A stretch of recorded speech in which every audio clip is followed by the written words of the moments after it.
말씀을 깨우는 오늘도 하루입니다. 오늘의 이야기는 이제 많은 일들을 겪은 이스라엘 백성들이 광야를 앞에 두고 또 하나님의 이야기가 들리는 그런 시점으로 갑니다. 이스라엘 백성들은 참 많은 우여곡절이 있었죠. 애굽에서의 그 430년의 지독한 노예 생활, 자신의 정체성은 다 잊어버리고 정말 하나님의 백성으로서의 그런 생각보다는 그냥 바로의 노예로서 살아갔었던 그 사람들.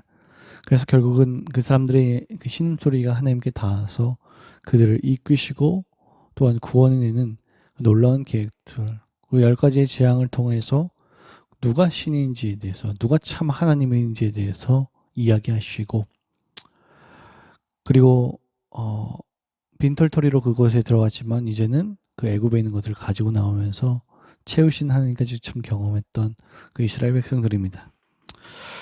이집트에서 나온 이스라엘 백성들이고 이제 광야의 길로 떠났는데요. 그 전에 하나님은 당부의 이야기를 하고 출발을 합니다. 11절부터 쭉 이야기를 볼게요. 여호와께서 너와 내 조상에게 맹세하신 대로 너를 가나안 사람의 땅에 인도하시고 그 땅을 내게 주시거든. 자, 이제 가나안 땅에 들어간다는 이야기를 하는 거죠. 너는 태에서 처음 난 모든 것과 내게 있는 가축의 태에서 처음 난 것을 다 구별하여 여호와께 돌리라. 수컷은 여호와의 것이니라. 나귀 첫 새끼는 다 어린 양으로 대속할 것이요 그렇게 하지 않으면 그 목을 꺾을 것이며 네 아들 중 처음 난 모든 자는 대속할지니라. 후일에 네 아들이 네게 묻기를 이거 어찌 됨이냐 하거든 너는 그에게 이르기를 여호와께서 그 손의 권능으로 우리를 애굽에서 곧 종이 되었던 집에서 인도하여 내실세. 그때에 바로가 완악하여 우리를 보내지 아니하매 여호와께서 애굽 나라 가운데 처음 난 모든 것은 사람의 장자로부터 가축의 처음 난 것까지 다 죽이셨으므로 태에서 처음 난 모든 수컷들은 내가 여호와께 제사를 드려서 내 아들을 중에 모든 처음 난 자를 대속하리니.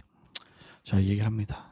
결국은 가나안 땅에 들어갔을 때 무슨 얘기를 하냐라고 얘기했을 때 지금 6월에 대한 사건을 얘기하라는 거죠. 왜 그래야 되는가라고 했을 때 우리를 애굽 땅에서 인도하여낸 여호와가 바로 이런 분이시다.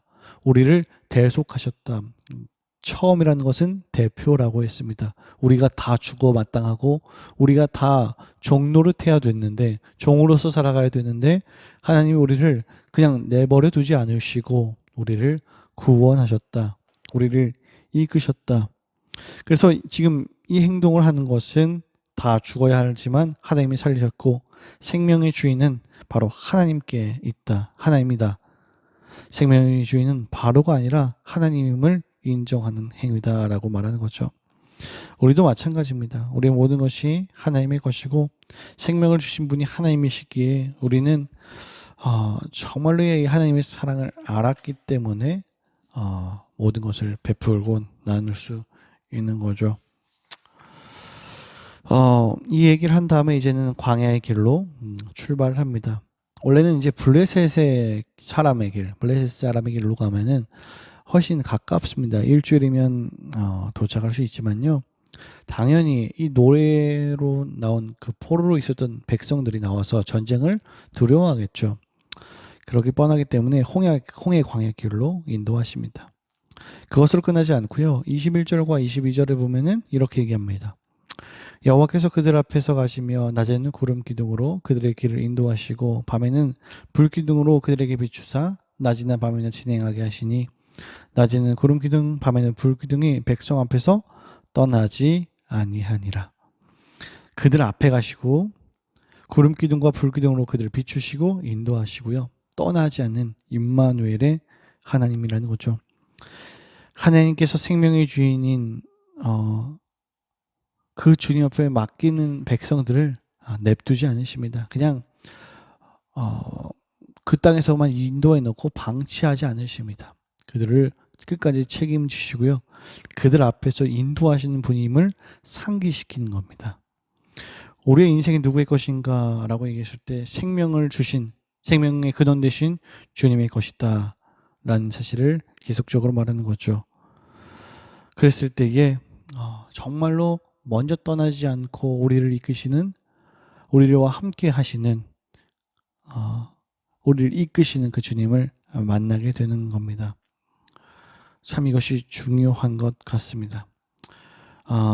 우리 모든 걸음걸음이 다 하나님께 있죠. 하나님은 우리를 죄의 종노릇 하고 있었을 때 구원하셨습니다. 그렇지만 그 하나님은 또한 그렇게 자유케 한 다음에 냅두지 아니하시고 성령을 우리들에게 보내셔서 영원히 함께 하고 계시죠. 그렇기 때문에 우리가 참 이 땅에서 진정한 자유를 누릴 수 있는 것입니다. 하나님은 그냥 백성들을 자유케 하신 다음에 방치하는 하나님이 아니라는 거죠.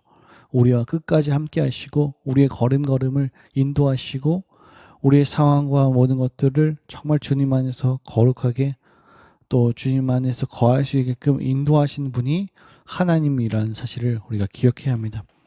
또한 우리가 요셉의 유골의 이야기도 잠깐 들어있는데요.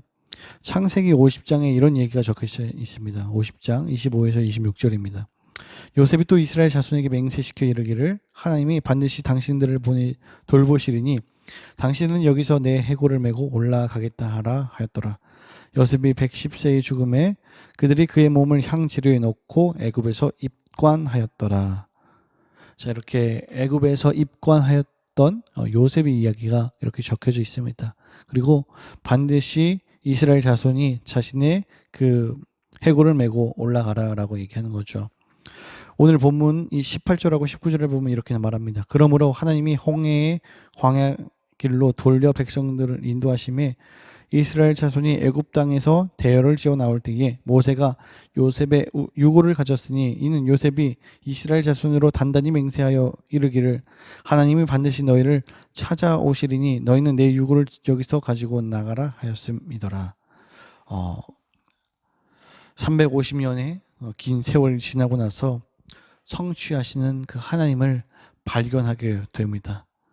하나님은 그저 이스라엘 백성들을 애굽에서 내보내시고 방치하신 하나님이 아니라고 지금 제가 계속 강조하면서 얘기했죠. 과거의 언약들까지도 신실하게 지키시는 분입니다. 그 요셉의 이야기를, 요셉의 말을 그냥 귀담아서 듣지 않는, 그러니까 즉 전혀 의미 없이 한 귀로 듣고 한 귀로 흘리는 게 아니라 그 이야기를 듣고 하나님은 신실하게 응답하시고 또한 그 이야기를 성취해 가시는 분이라는 거죠. 하나님은 신실하신 하나님입니다. 그렇게 우리들의 인생도 그분께 맡기고 하나님을 신뢰할 때에 세상에서 바꿀 수 없는 하나님의 크심을 만나게 될 수밖에 없는 거죠. 구름 기둥과 불 기둥으로 인도하신 하나님, 그 광야에서도 전혀 두려워할 필요가 없죠. 주님과 함께 있기 때문이죠.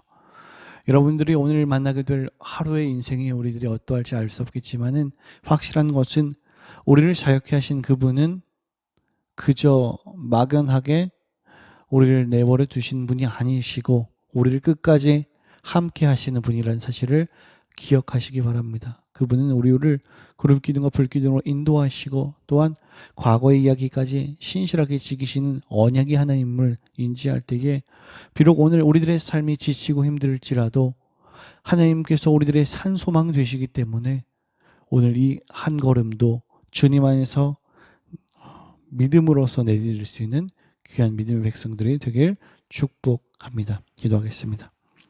아버지 감사합니다. 오늘의 이야기를 통해서 하나님은 우리를 방치하신 하나님이 아님을 다시 한번 깨닫습니다. 그저 구원해 놓고 이 땅을 마음대로 살아라가 아니라 그분께서는 구름 기둥과 불 기둥으로 끝까지 인도하시고 또 사랑으로 인도하시고 함께 하심을 우리들이 배웠습니다. 하나님, 우리의 모든 걸음을 주님 안에서 한 걸음을 내디딜 수 있게 인도하여 주시고 또한 신실하신 하나님 앞에 우리들의 걸음을 맡길 때 나보다 나를 더 잘 아시는 그 주님께서 책임져 주신다는 사실을 믿고 믿음으로써 이 한 걸음을 내디딜 수 있는 주의 신실한 자녀들이 될 수 있게 인도하옵소서. 감사합니다. 예수님의 이름으로 기도합니다. 아멘.